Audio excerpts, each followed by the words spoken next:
लेकिन मैं आपसे निवेदन करूंगा, एक संत होने के नाते मत डरो किसी से, भगवान से भी मत डरना। उलक सागर की तो क्या औकात। मैं कह रहा हूं कि भगवान से भी मत डरना, मां बाप से भी मत डरना, बड़े भाई से भी मत डरना, समाज से भी मत डरना। लेकिन मैं आपसे एक निवेदन करता हूं कि समाज से, भाई से, परिवार से, बड़े बुजुर्गों से, गुरु से भी मत डरो। नहीं डरना तो मत डरिए, निर्भीक होकर जिए। लेकिन आपसे एक निवेदन करूंगा कि डरना तो भगवान से भी नहीं चाहिए। लेकिन आपसे एक ही निवेदन है मेरा कि भगवान से डरो या ना डरो, पर आदमी को अपने कर्मों से जरूर डरना चाहिए, क्योंकि कर्म किसी को छोड़ दे भगवान तो फिर भी छोड़ देगा, लेकिन कर्म किसी को भी छोड़ते नहीं। कर्मों को सुधार। कबीरा जब हम पैदा हुए जग हंसे हम रोए, वैसी करनी कर चलो हम हंसे जग रोए। ध्यान रखें, कर्मों को सुधारिए, करनी सुधार लो। कर्म सुधर गया, जन्म सुधर गया। ध्यान रखना, मति सुधर गई, गति सुधर जाएगी। भाव सुधर गए, भाव सुधर जाएंगे। ध्यान रखें, कुछ नहीं करना है, सोचना है आपको, घतराज को 100 बच्चों की लाश पे आंसू बहाना पड़े। ये कैसी जिंदगी है हमारी? अपना पेट भरने के लिए किसी का पेट फाड़ देना, ये इंसानियत हुआ करती है। विचार करिए, अपना जीवन जीने के लिए, गला बिठाएगा तो, अपना जीवन जीने के लिए दूसरों की जिंदगी उजाड़ देना, ये कैसी मानविकता है? हम तो वो लोग हैं जो दूसरों के लिए अपने जीवन का बलिदान कर दिया करते हैं। महात्मा बुद्ध जब जा रहे थे जंगल से, एक शेरनी हिरनी का शिकार कर रही थी। महात्मा बुद्ध ने कहा, ठहरो, ये मत करो। बोले, ये मेरा भोजन है। महात्मा बुद्ध ने कहा, ऐसा मत करो, पिछले जन्म में किया था तो शेर की पर्याय मिली है, इस जन्म को सुधार ले। शेरनी से कहा, उसने कहा कि मैं क्या करूं? बोले, हिरनी को छोड़, मुझे भूख लगी है। महात्मा बुद्ध ने अपना हाथ शेरनी के मुंह में दे दिया, तुझे भूख मिटाना है तो मुझे खा के भूख मिटा ले, लेकिन उस बकरी को, उस हिरनी को छोड़ दे। कहते हैं जैसे ही महात्मा बुद्ध ने अपना हाथ शेरनी के मुंह में दिया, शेरनी मुंह फेर लिया करती है कि मैं हिंदुस्तान की और पशुओं की संस्कृति जानती हूं, हम साधुओं का भक्षण नहीं किया करते हैं। ध्यान रखिए, एक जानवर में इतनी अकल होती है, एक पूंछ वाला इतना समझदार है, तो मूंछ वाले को क्या हो गया है? ध्यान रखिए, इसको अकल ही नहीं आती है, पूंछ वाला सुधर रहा है। विचार करना है। मुझे कुछ दिन पहले कुरान मजीद भेंट की गई इस बारामती में, मैंने उसका पहला पेज पढ़ा और उसी में एक शब्द आया जो मेरे भीतर को आंदोलित कर गया। पहली लाइन लिखी है कि इस जगत का कोई भगवान है तो अल्लाह है, खुदा ही भगवान है, दूसरा कोई भगवान इस जगत में नहीं है। मैंने पढ़ा, क्या आपत्ति इसमें? अपने को कोई आपत्ति नहीं, लेकिन आगे की लाइन लिखी कि अल्लाह सब पे रहम करता है। वो लाइन पढ़ के मेरी निगाहें रुक गईं कि कुरान मजीद, कुरान शरीफ में कहा है कि अल्लाह सब पे रहम करता है। कुरान की किसी भी आयत में ये नहीं लिखा, आयतों में, कि कुरान अल्लाह केवल मुसलमान पे रहम करता है, ये कहीं नहीं कहा। उसमें तो ये लिखा अल्लाह सब पे रहम करता है, खुदा सब पे रहम करता है, सब पे दया करता है, केवल मुसलमान पे दया करता है। ये तो कुरान की किन्हीं भी आयतों में नहीं लिखा हुआ है। ध्यान रखिए, मैंने पूरा पढ़ते गया, मैंने कहा पढ़ूं तो इसमें लिखा क्या है? हर जगह लिखा है रहम करो, रहमो परवरदिगार, सब पर रहम करिए। और जो आदमी रहम नहीं करेगा, कयामत के समय खुदा आएगा, नेकी करने वालों को जन्नत में भेजेगा और बदी करने वालों को दोजख में जाकर के पटक दिया।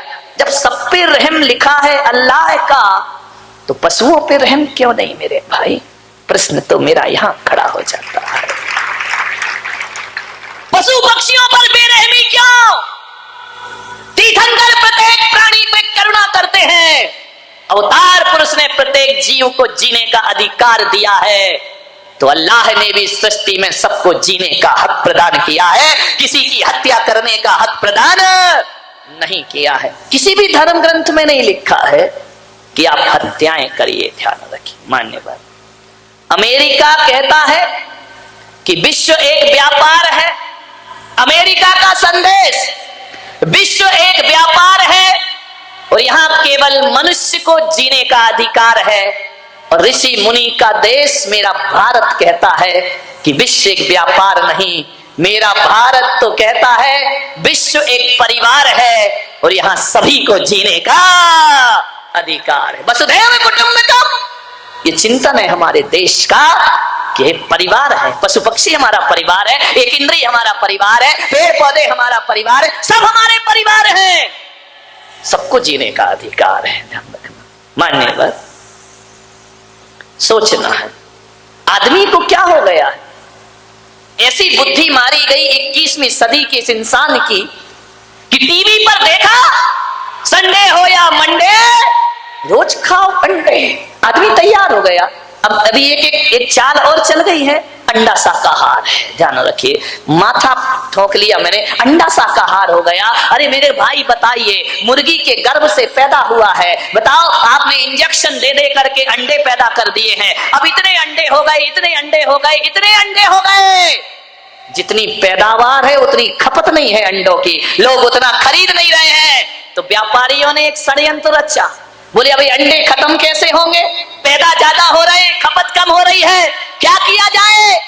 तो ध्यान रखना, व्यापारियों ने एक षड्यंत्र रचा कि अंडे को शाकाहार घोषित कर दिया जाए ताकि शाकाहारी कौम भी इसके गिरफ्त में आ जाए। ध्यान रखना है आपको, अंडा कभी शाकाहार नहीं हो सकता है। हाँ, मैं उस दिन शाकाहार मान लूंगा जब अंडा किसी पेड़ पर लटका हुआ दिखाई देगा, तो मैं कहूंगा अंडा बचाइए अपने बच्चों को।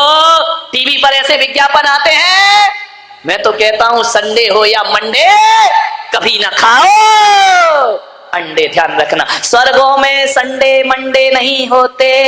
ध्यान रखना, स्वर्गों में संडे मंडे नहीं होते, मुनियों के साथ गुंडे नहीं होते, अहिंसा के हाथ में डंडे नहीं होते और शाकाहारी की थाली में अंडे नहीं होते। ध्यान रखिए, शाकाहार उत्तम। आज अस्पतालों में जाकर के देखना तो शाकाहारी पेशेंट कम मिलते हैं, मांसाहारी पेशेंट ज्यादा मिला करते हैं। कैंसर की शिकायत है, टीबी की शिकायत है, ध्यान रखना, बीपी की शिकायत है, मांसाहारी लोगों को ज्यादा हुआ करती है। ध्यान रखिए, जो मांस भक्षण करते हैं उनसे अस्पताल भरे पड़े हैं। ध्यान रखना, मान्यवर आपसे मेरा एक निवेदन है, बड़ी विनम्रता के साथ खान पान पर विशेष ध्यान दीजिए। क्या खाना, कब खाना, कैसा खाना, कितना खाना, ये भोजन के लिए विचार करना है। क्या खाना, कब खाना, कैसा खाना और कितना। पशु को डालते जाओ डालते जाओ डालते जाओ, वो मना ही नहीं करता है, खाते जाता है खाते जाता है। पशु के पास तो इतना भी विवेक नहीं है, उसे प्यास लगती है तो नाली का पानी पी लिया करता है, उसे प्यास लगती है गटर का पानी पी लिया करता है। लेकिन मनुष्य को प्यास लगती है, प्यासा मर जाएगा लेकिन नाली और गटर का पानी पीने को तैयार नहीं हो। मनुष्य विवेकवान है, मनुष्य ज्ञानी है, जानवर अज्ञानी है, वो कुछ भी खा सकता है। आदमी के साथ ऐसा नहीं है। क्या खाना और क्या नहीं खाना, ये विवेक जागृत करो। प्रकृति ने तुम्हें शाकाहारी बनाकर भेजा है, मांसाहारी नहीं बनाया है। प्रकृति का नियम है, जो जैसा होता है उसे वैसा बना के भेजते हैं। जो मांसाहारी होते हैं उनके आगे के 4 दांत बड़े नुकीले हुआ करते हैं। अपने देखना, देखो घर जाके कैसे हैं दांत, शाकाहारियों जैसे हैं या मांसाहारियों जैसे हैं। मांसाहारी प्राणी जब पानी पीता है तो जीभ से चाट के पीता है, और शाकाहारी होता है वह चाट कर पानी नहीं। चाल चल रहे हैं और आदमी इतना मूर्ख है, जो एडवर्टाइज देख लिया वही चाहिए हमको। जैसी स्टाइल, हेयर स्टाइल देख ली, हमारे छोरे तैयार, हमारी भी ऐसे ही होना चाहिए। महिलाओं ने देख ली मेरी साड़ी उसकी साड़ी से सफेद कैसे सुपर रेन।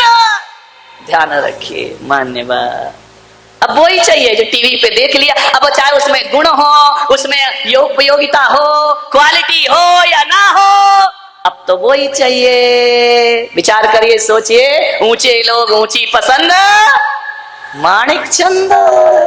ध्यान रखिए, विचार करिए, माणिक चंद। मैंने कहा इस ऐड को बदल दो, ऊंचे लोग ऊंची पसंद, मूर्ख चंद। काय का माणिक चंद? ध्यान रखना, कैंसर ले रहे हो, माणिक चंद। क्या विज्ञापनों की दुनिया आ गई, जो भी देख लिया है। मैंने उस दिन बता था, यहाँ बाल कटे, यहाँ बाल कटे, बीच में फ्लाईओवर। ध्यान रखना, क्या दशा है। बाल कटा लिए घूम रहे हैं। अब भाई टीवी पे देख लिया, अब वो प्रोफेशनल लोग हैं। अब बताओ, गोविंदा ऐड करता है, काय का नवरत्न तेल, जिंदगी में रामलाल ने लगाया नहीं होगा, सूंघा भी नहीं होगा, ध्यान, उसे पैसे मिल रहे हैं, तुम्हें क्या मिल रहा है? ध्यान रखना मान्यवर, विचार करिए, विज्ञापन की दुनिया में ज्यादा मत भागो। एक बात याद रखो, मुझे समझ नहीं आता है विज्ञापन किसका होता है। बोलो किसका होता है विज्ञापन? बताओ सेठो, काय का ऐड होता है? जो माल कचरा होता है। ध्यान रखना, बड़े बड़ाई ना करें, बड़े ना बोले बोल, वो हीरा मुख से ना कहे लाख हमारा मोल। ध्यान रखिए, जिसका ऐड चल रहा है वो कचरा ही होगा। ध्यान रखना, कचरा चीज। ऐड डालडा का चलता है, देसी घी का ऐड नहीं चलता, वो तो शुद्धि है। ध्यान रखना, विचार करना है, ज्यादा ऐड के चक्कर में मत पड़ो।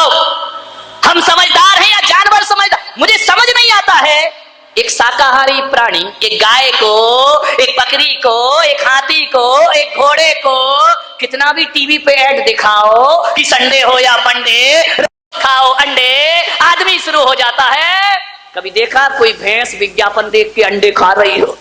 कभी जिंदगी में नहीं खाया करती। ध्यान रखिए, ये शाकाहारी प्राणी पर कितना भी ऐड कर लो, कितना भी पोस्टर लगा दो, कितने भी बैंड बजा दो, बकरी कभी भी पत्ती के अलावा कुछ नहीं खाएगी। घास, गाय घास के अलावा कुछ नहीं खाएगी। आदमी तो छोड़ो, आदमी तो गाय भी खा जाता है, और गाय का चारा भी। लालू चारा ही खा गए गाय का। ध्यान वाह, अरे आदमी क्या क्या पचा लेता है, पेट्रोल पचा रहा, यूरिया पचा रहा है। विचार करिए, और तो और जिंदा तो छोड़ो, हमारे देश में तो ताबूत घोटाला भी हो जाया करता। विचार करिए, क्या दशा है इस देश की। क्या खाना, क्या विज्ञापन के पीछे मत भागो। कितनी भी 21वीं सदी विकास कर ले, बकरी पत्ती ही खाती है, गाय घास ही खाएगी। शाकाहारी प्राणी है, इनको लाख कोशिश करो कि मांस खा ले, भूखे मर जाएंगे, लेकिन मांस नहीं। इतनी अकल तो जानवर में भी है। आदमी तुझे क्या हो गया है? तू अंडे भी खाता है, तू मछली भी खाता है, तू मांस भी खाता है। विचार करिए, क्या हो गया आदमी की बुद्धि को? पढ़ा लिखा है, समझदार है, लेकिन कुछ एक आदमी से मैंने पूछा कि तुम अंडे क्यों खाते, मांस क्यों खाते? अरे बोले महाराज, ताकत मिलती है, मांस से ताकत मिलती है। ध्यान रखना, जो ताकत 2 अंडों में मिला करती है ना, उससे डबल एनर्जी 1 गिलास गौ माता के दूध में प्राप्त हुआ करता है। अरे दूध पियो मेरे भाई। विचार करिए, बच्चों को समझाओ क्या क्या खा रहे हैं। एक बच्चा खा रहा था, क्या आ गए बिस्किट बिस्किट क्या क्या आती है बाजार में, पिज्जा आता है, बिस्किट आते हैं, बर्गर आता है, वो खा रहा था। मैंने कहा बेटा गूगल में सर्च कर। उसने सर्च किया, ऐसी चॉकलेट खा रहा था जिसमें लिखा था बीफ, जिसमें गाय का मांस डला हुआ, और जैन बच्चे खा रहे। विचार करिए, आप ध्यान रखिए, आप देखिए आपका बच्चा क्या खा रहा है, क्या नहीं खा रहा है। ऐसा ना हो कि धीरे धीरे तुम्हारा बच्चा मांसाहारी बन करके तैयार हो जाए। आप शाकाहार खिलाते रहोगे, बच्चा मांसाहारी हो जाएगा। अप्रत्यक्ष रूप में जैनियों, तुम्हारे घर में भी गलत चीजों का प्रवेश हो चुका है। ध्यान रखना, परोक्ष रूप में अंडे आ गए तुम्हारी रसोइयों में, खुलेआम तो नहीं आए हैं। कभी पेस्ट्री में, कभी केक में, कभी पिज्जे में, कभी इसमें, कभी उसमें अंडों का प्रवेश हो गया है। और एक बार तुम्हारे रसोई घर में अंडे आ गए तो उसे निकालना बहुत मुश्किल का काम हो जाया करता है। समय रहते हमें इसके खिलाफ एक मोर्चा तैयार करना है मेरे भाई। सोचना है क्या ताकत मिलती है उससे।